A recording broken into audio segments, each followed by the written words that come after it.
नमस्कार। व्याधिनाशाय लंघनम यानी उपवास हमारे सभी प्रकार की व्याधियों का नाश कर देता है।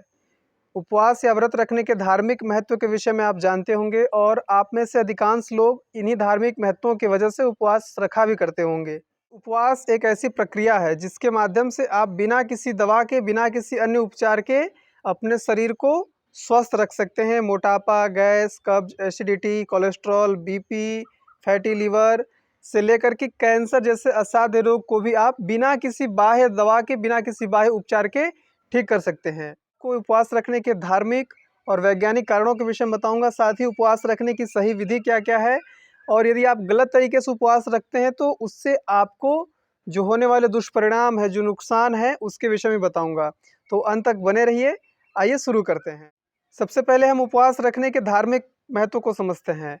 उपवास रखने से हमारे अंदर सत्व गुण की वृद्धि होती है और हम जो कुछ भी उपासना करते हैं, पूजा करते हैं, ध्यान करते हैं, उसमें हमें सहायता मिलती है, उसमें हमको एकाग्रता मिलती है, हमारा मन शांत होता है।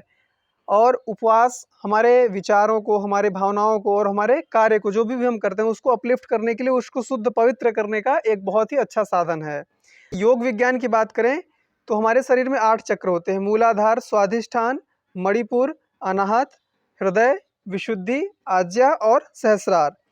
तो उपवास का शाब्दिक अर्थ होता है उप अर्थात निकट और वास यानी बैठना। यानी जो हमारी ऊपर की कुंडलियां हैं, जो ऊपर के चक्र हैं, अनाहत, हृदय, विशुद्धि, आज्ञा और सहस्रार, इस पर ध्यान लगाना, इस पर अपने चित्त को लगा करके रखना, इसको उपवास कहा जाता है।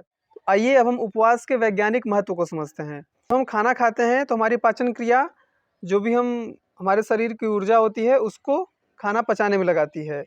लेकिन जब हम खाली पेट होते हैं, जब हम उपवास करते हैं, तो हमारा शरीर मेंटेनेंस मोड में चला जाता है और हमारे शरीर के जो वीक सेल्स हैं, उनका मेंटेनेंस बहुत तेज़ी से होने लगता है। फिर हमारी रोग प्रतिरोधक क्षमता जो है वो बढ़ती है। जो हमारी रोगों से लड़ने वाले सेल्स हैं, जो कैंसर रोधी सेल्स हैं, वो बढ़ने लगते हैं और हमारे भीतर कैंसर से लड़ने की क्षमता भी विकसित हो जाती है।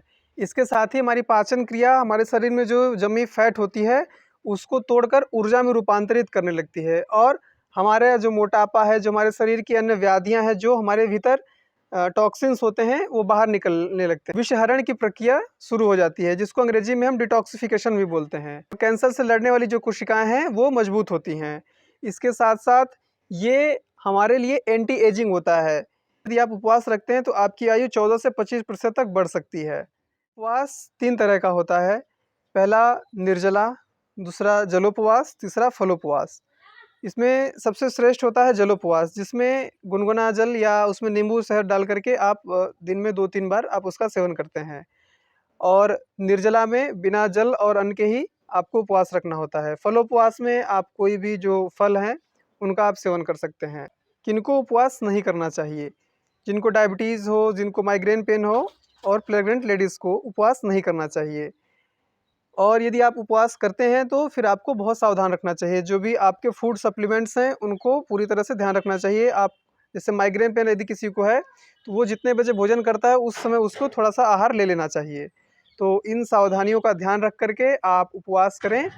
निश्चित रूप से आपके शरीर के, आपके मन के सारे विकार दूर होंगे और आपके थॉट्स, इमोशन और एक्शंस अपलिफ्ट होंगी, शुद्ध होंगी, आपके भीतर दिव्यता आएगी। नमस्कार।